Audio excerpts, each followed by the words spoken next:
Fala galera, beleza? Professor Herbert Carvalho, vou trazer uma aula para vocês à distância, né? Como vocês podem perceber, a gente não está próximo fisicamente, mas essa é a realidade que a gente tem hoje, certo? O coronavírus pegou todo mundo de surpresa, esse novo coronavírus teve impactos maiores do que a gente tinha discutido em sala.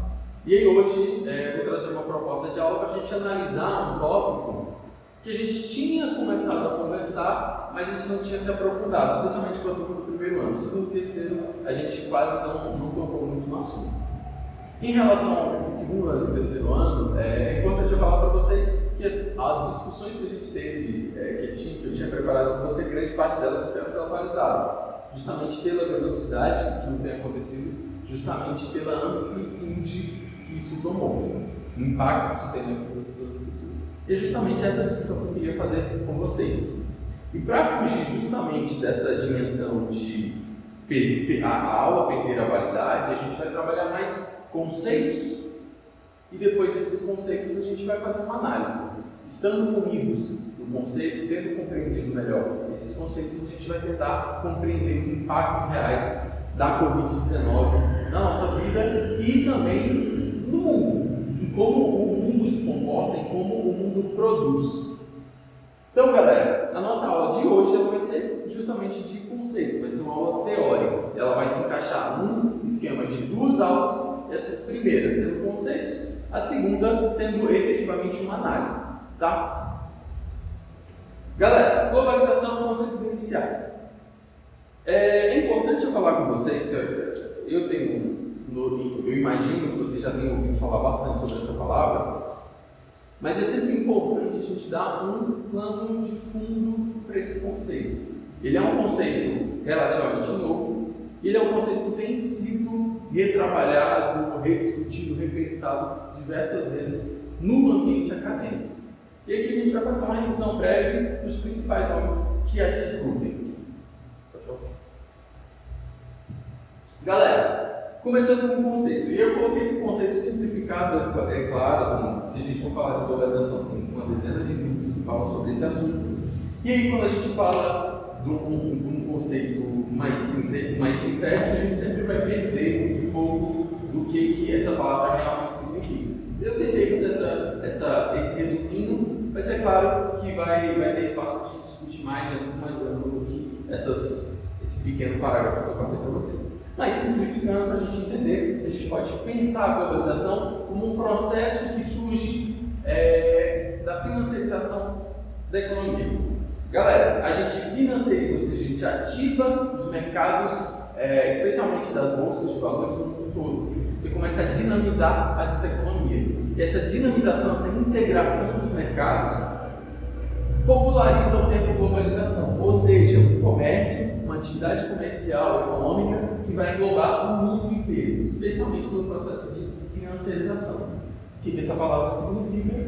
Quer dizer que você vai atribuir valor a todas as atividades econômicas. Essa atribuição de valor a gente conhece como a bolsa de valores, você comprar realmente as ações de determinada empresa ou não. Você valoriza, você dá um valor àquela determinada atividade econômica.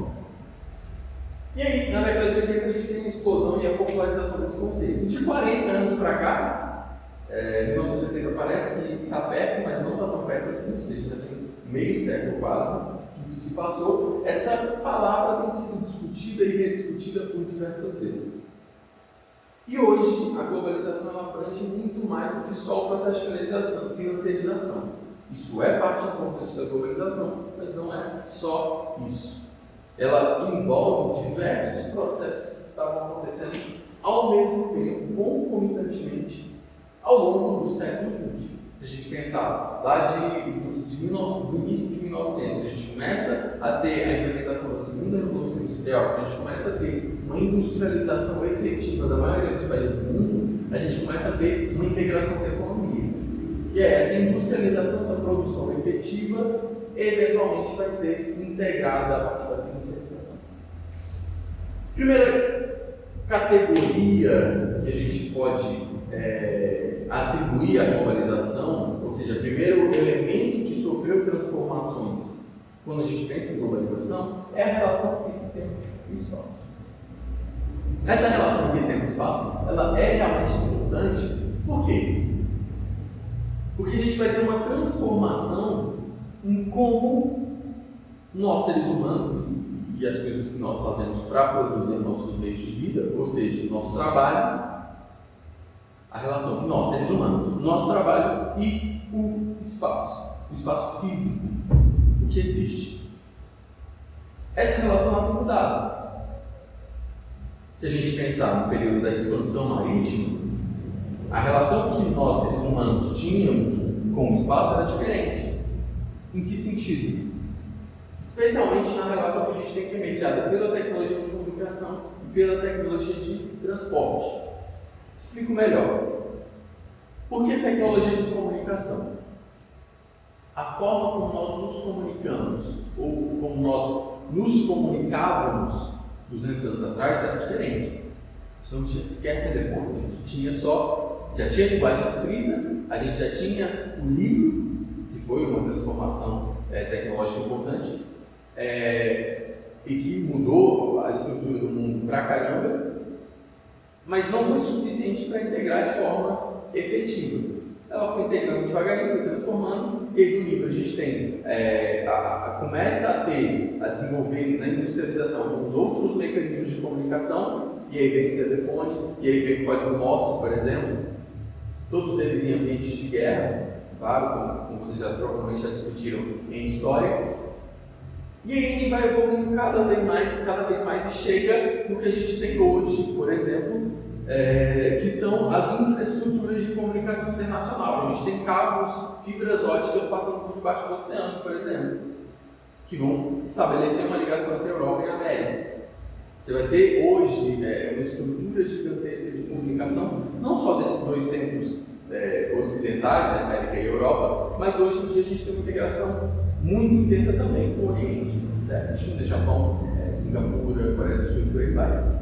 Ou seja, a gente saiu da comunicação só escrita, física, os livros, pergaminhos e outras formas de comunicação, para fibra ótica submarina de hipervelocidade. Ou seja, a gente teve uma integração entre os espaços muito mais forte.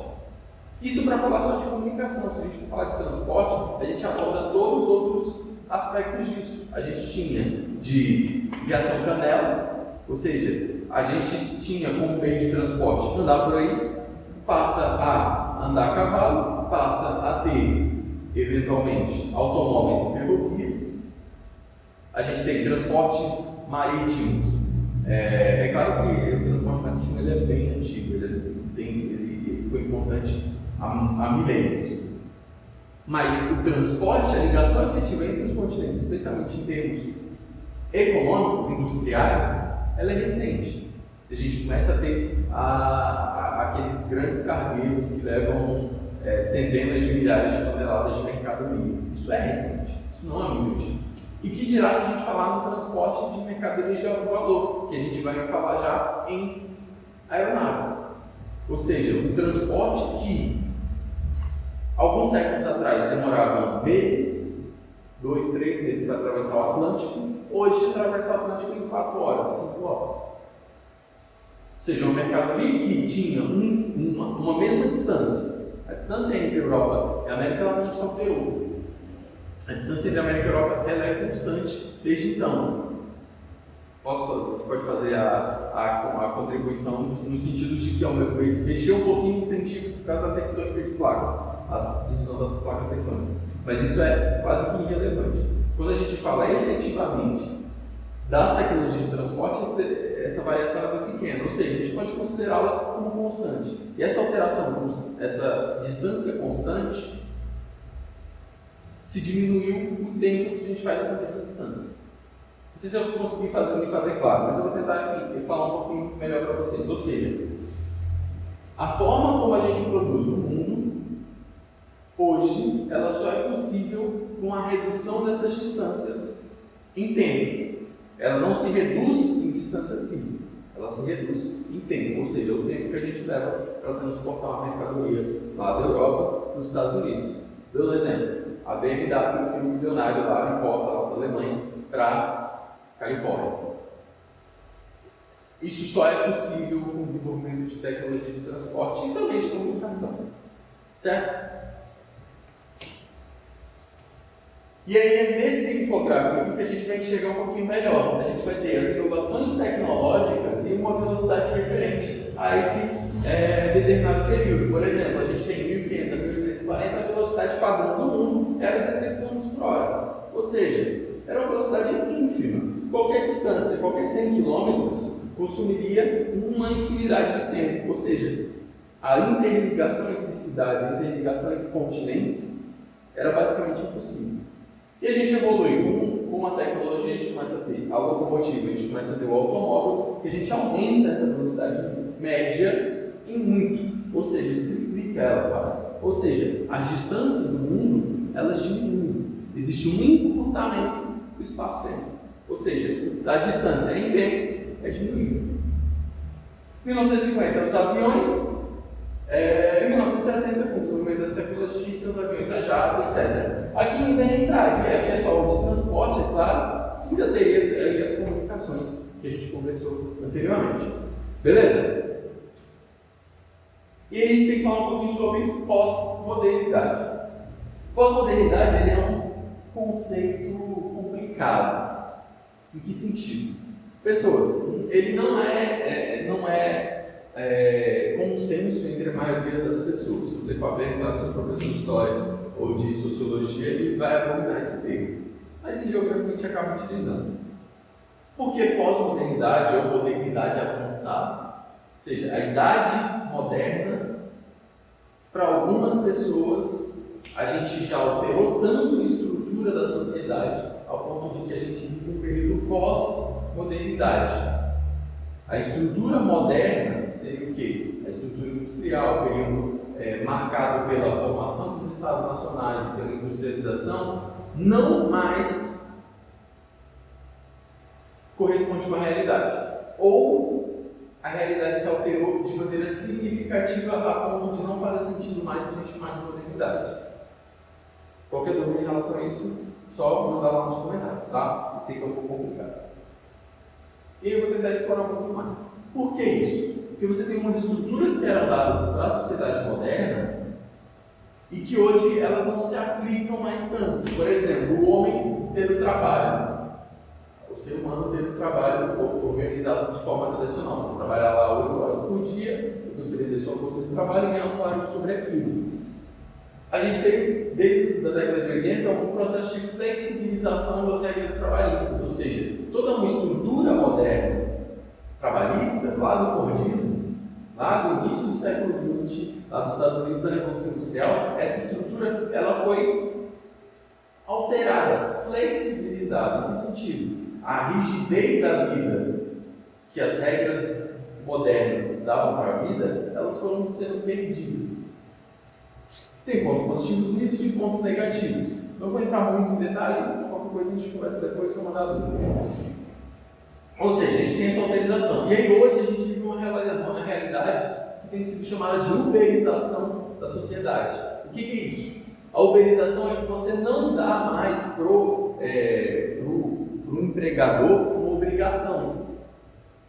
Ou seja, você atribui essa responsabilidade ao indivíduo. E o indivíduo teria a capacidade, teria a consciência de administrar as suas relações trabalhistas por si só.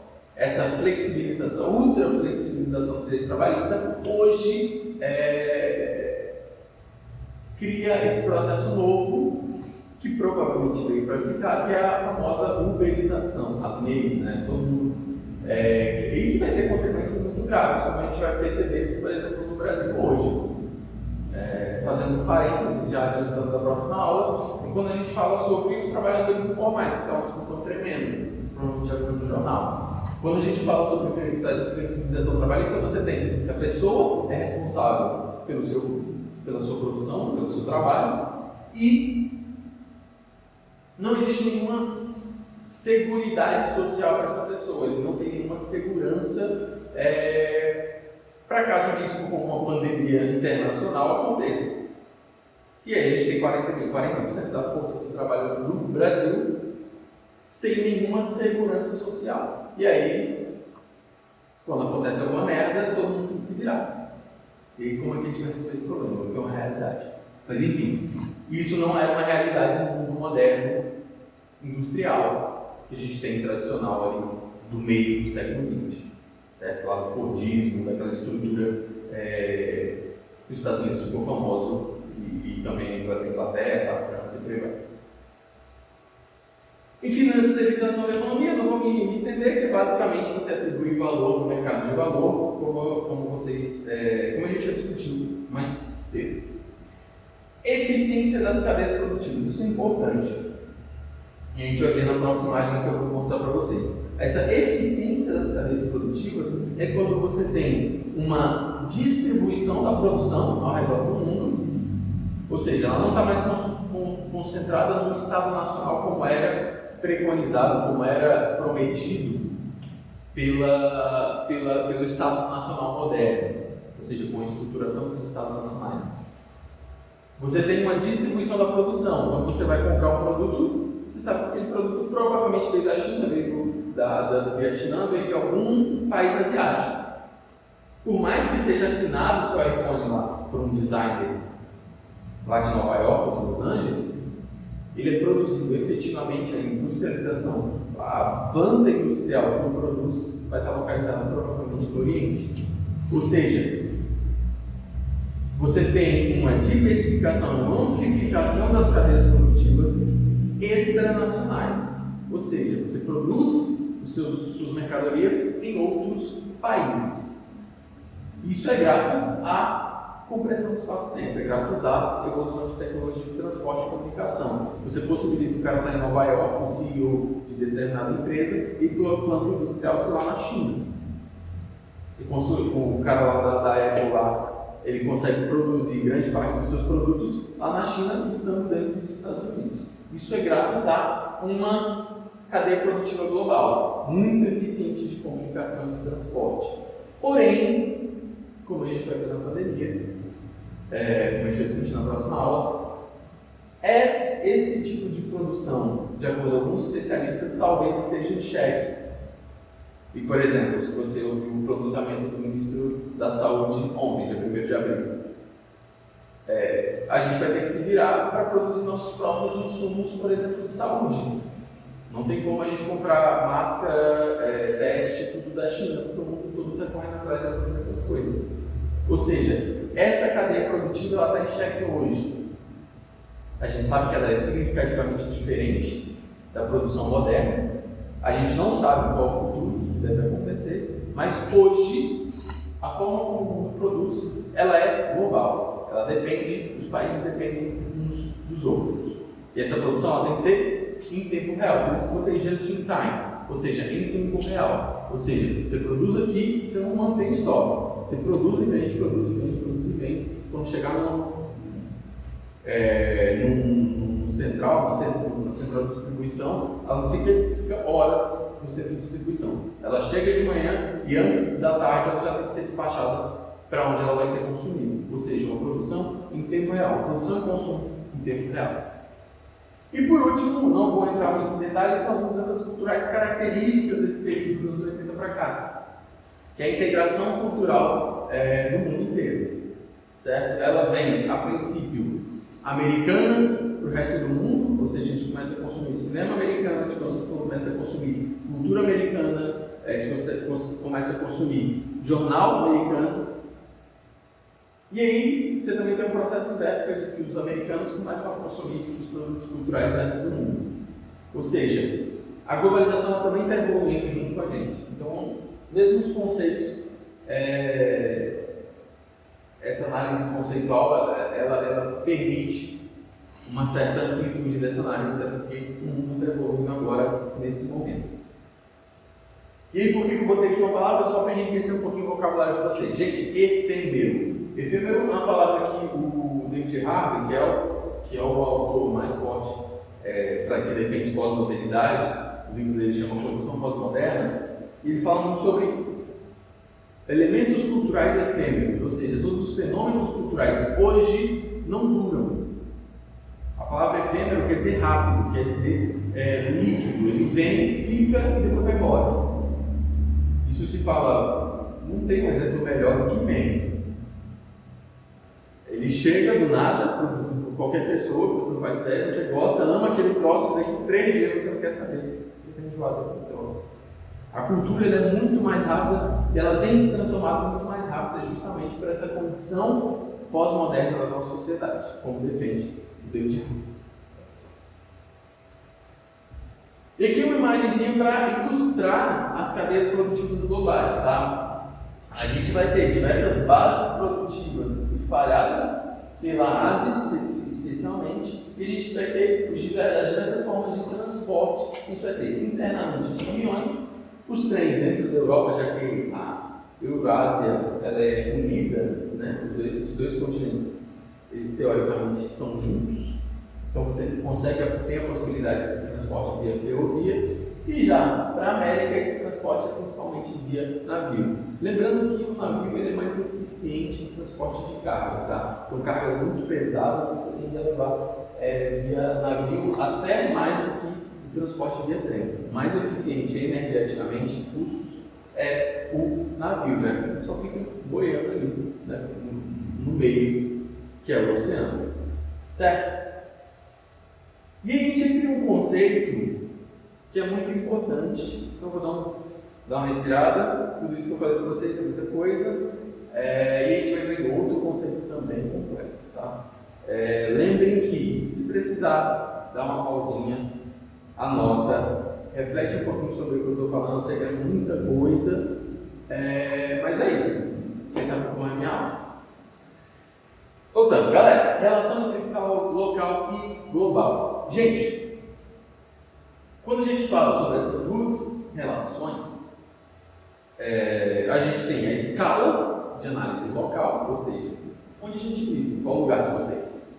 É só você pensar, o lugar onde eu tenho ligação afetiva, ou seja, o meu lugar é a minha cidade, a minha casa, a minha rua, o comércio, a padaria que eu vou, a farmácia que eu vou, as pessoas que eu conheço no dia a dia, isso é o local, é onde se estabelecem as minhas relações. E tem o global. O que é o global? São as relações que se estabelecem de maneira vertical, ou seja, é a empresa multinacional que eu trabalho, é o Walmart que eu vou fazer compra, ou o Extra, por exemplo. São essas empresas muito grandes que acabam se estabelecendo em determinadas regiões. Aqui em Santa Maria não é tão comum, a gente não está tão integrado nesse ambiente aqui, nessa estrutura produtiva. Mas se você pensar, você tem laboratório de medicamento aqui em Santa Maria. Se você pensar, você tem centro de distribuição do Carrefour, uma empresa de franceses. Você tem centro de distribuição de algumas, por exemplo, de produção de café dentro de Santa Maria. Parece que está invisível, mas está em algumas regiões dentro da nossa realidade. Tem algumas pessoas que a gente conhece que trabalham nessas fábricas, nesses centros de distribuição e que estão alinhados com uma relação global, ou seja, você tem uma cadeia produtiva grande em que você tem, por exemplo, uma fábrica de medicamento, chega os insumos, você produz os medicamentos, esses insumos provavelmente vêm ou da China ou de algum lugar da Europa, eles chegam aqui, produzem um medicamento, só a fase final da produção, é claro, e aí você distribui aqui dentro. Ou seja, ela está alinhada com uma lógica global de produção. O Brasil quase não produz insumo de saúde fino, ou seja, química avançada, o Brasil quase não produz, a maioria deles eles importam. Justamente a dificuldade que a gente tem hoje com a pandemia. A gente está querendo procurar insumo que todo mundo está procurando ao mesmo tempo. E você tem uma falta desse produto, logo a cadeia produtiva tem sua falha. Discussão para a próxima aula. Mas enfim, voltando. Verticalidade e horizontalidade. Verticalidade é justamente a ligação entre o local Santa Maria com a base lá na França da centro de distribuição do Carrefour. Ou seja, Santa Maria está ligado para a França. Por um grupo empresarial muito grande, que é dono do Carrefour, e aí acaba produzindo emprego aqui, mas se acaba concentrando o lucro lá na França. A mesma coisa, por exemplo, o Burger King. O Burger King é de brasileiro. Por exemplo, é uma rede de produção de fast food que é mundial. Mas A central está nos Estados Unidos, mas o grupo empresarial que é dono do Burger King é brasileiro, por exemplo. Ou seja, você tem uma estrutura produtiva verticalizada em que o Brasil está associado com uma cadeia de fast food americana. Percebe o quão complexo é isso? Ou seja, você tem uma integração dos locais, dos vários locais do mundo, Queens, em Nova York, Santa Maria, São Paulo, Cabrobó, do Ceará. Todas as cidades, elas vão ter, todos esses locais vão ter algum nível de ligação com o mundo. Um exemplo óbvio hoje dessa ligação, e aí não tem como não falar da pandemia, já que está na nossa cara dentro do jornal, são os casos de coronavírus. Como se estabelece a relação entre os locais e o global? Como é que o vírus sai lá de Wuhan, na China, para o Brasil? Por quê? Por causa da integração. Ele foi de Wuhan para a Itália, da Itália veio para cá. Tanto é que a galera tem falado que é a doença de rico. Por que de rico? Porque quem circula nesses espaços é realmente quem está muito integrado com essa economia global. Quem circula por todos os espaços. São essas pessoas que vão transportar o vírus. E, eventualmente, a ligação de verticalidade é uma ligação. Por mais que seja uma ligação superficial, só de algumas pessoas, é uma ligação. E aí o vírus aproveitou esse mecanismo, essa integração internacional, para se espalhar. Então, a pandemia, assim como a economia, hoje, ela se espalha pelo mundo a partir de uma verticalidade, uma relação entre o global, uma coisa centralizada, com os locais do mundo todo. E a gente tem um contramovimento que seria a horizontalidade, ou seja, a força entre os locais. E aí você poderia fazer uma análise dentro da pandemia como a reação dos locais, como cada município está reagindo, como cada governo estadual está reagindo. Não só no Brasil, por causa da polêmica, mas no mundo todo, como na Índia isso está reagindo, como na Argentina, como nos Estados Unidos. Ou seja, horizontalidade seria a relação entre si, a ligação afetiva que a gente tem. O comerciante é violado, você sente que a pandemia chegou em você quando um conhecido seu está infectado. Quando alguém, um primo, um tio, um sobrinho, um amigo do amigo, quando esse tipo de coisa acontece, certo? Ou seja, então, relação verticalidade, horizontalidade. A gente tem uma relação entre os locais do mundo e os grandes centros do mundo. Esses grandes centros estabelecem uma relação vertical com o mundo todo. A horizontalidade é a relação que o mundo todo estabelece com os seus próximos. Pode passar. Por último, já que eu falo pra caramba, vou acabar, eu juro. Tem uma sugestão, eu vou dar uma pincelada sobre essa obra aqui, que é para uma outra globalização, e como sugestão para a aula de hoje, vocês vão produzir um trabalhinho, vocês vão assistir 2 produtos culturais como eu tenho como de praxe com vocês, certo? O primeiro é uma obra do Paz, então vocês com certeza precisam ver urgentemente. Sempre cai no Paz essa obra, que é um documentário que chama Encontro com Milton Santos, tá? Ele tem no YouTube, é de boa de acessar, vou botar o link lá no Google Sala de Aula. O Encontro com Milton Santos, ele vai fazer em documentário, ele vai traduzir a linguagem do livro para uma outra globalização, que é o último livro que o Milton Santos produziu, já que ele faleceu logo em seguida, tá? Que é um livro muito bom, Milton Santos é o maior geógrafo do Brasil, tá? É o mais cabeçudo que você pode pensar. E ele só tinha livro só tolete, assim. Você odeia o Milton Santos durante a graduação. Mas esse livro ele consegue mudar a sua linguagem, ele consegue traduzir a globalização para uma linguagem muito mais ampla. Ou seja, quem tiver interesse eventualmente em trabalhar ou relações internacionais, ou direito, ou falar propriamente geografia ou comércio internacional, se você tem interesse, eu recomendo comprar e ler. É uma linguagem um pouco difícil, mas recomendo a leitura, tá? Documentário, mesmo para quem não quer saber de nada, mas vai fazer o Paz, vai ter que ler e para ganhar um pouco também vai ter que assistir. E o podcast eu vou passar o link para vocês, tá? 21 minutinhos, quando você estiver lavando a louça, bota o fone, você assiste, é bem tranquilo, tá? Vamos aproveitar, a gente está à distância, vocês vão ter tempo suficiente para fazer isso. E para explicar um pouquinho, para já adiantar o documentário, para vocês entenderem, o Milton Santos ele trata a globalização com 3 elementos, com 3 processos distintos. A globalização como fábula, como perversidade e uma possível outra globalização. Como fábula, seria como a globalização é prometida, ou seja, o desenvolvimento da tecnologia, a integração econômica do mundo, as possibilidades que a flexibilização trabalhista traz, todas essas possibilidades é a propaganda da globalização. O quanto isso é maravilhoso para a gente, como isso possibilita que o nosso celular da Samsung chegue a R$400 para a gente. Ou, nossa, a gente tem acesso à tecnologia graças à globalização. Mas é isso. É só isso? Isso é uma fábula? É só historinha? A gente está integrado com o mundo todo? E ele vem com essa crítica. E entra logo na perversidade, como realmente a globalização é. O esquema produtivo, ele é globalizado, mas ela globaliza também os prejuízos. Você tem um consumo extremamente barato, mas você tem trabalho escravo.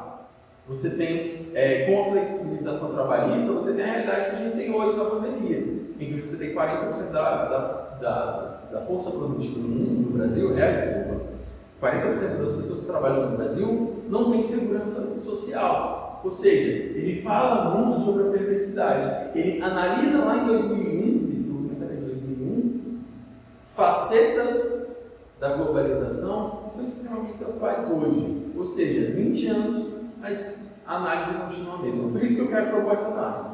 E aí ele chega numa outra globalização, que é a globalização da solidariedade, em que o mundo, a população do mundo, se uniria ou poderia se apropriar das tecnologias globais hoje para conseguir produzir um mundo melhor. Ou seja, a globalização como uma possibilidade de um mundo melhor. Vou pedir para vocês deixarem as dúvidas lá nos comentários lá do Google Sala de Aula. Vou deixar os links para os 2 documentários. E aí, quando a gente fizer a segunda aula, eu vou passar o trabalho para vocês no final, certo? Esse trabalho eu vou ver um pouquinho de esforço para vocês e a gente vai negociar, mas provavelmente vai valer notas sim, certo? Próxima aula já dou os detalhes certinho, a gente vai conversando no Google Sala de Aula, tá certo? Muito obrigado pela paciência. Se precisar, volta um pouquinho, rever o vídeo, fique à vontade, tá? Qualquer coisa, é só mandar mensagem, a gente está aí. Valeu, um abraço.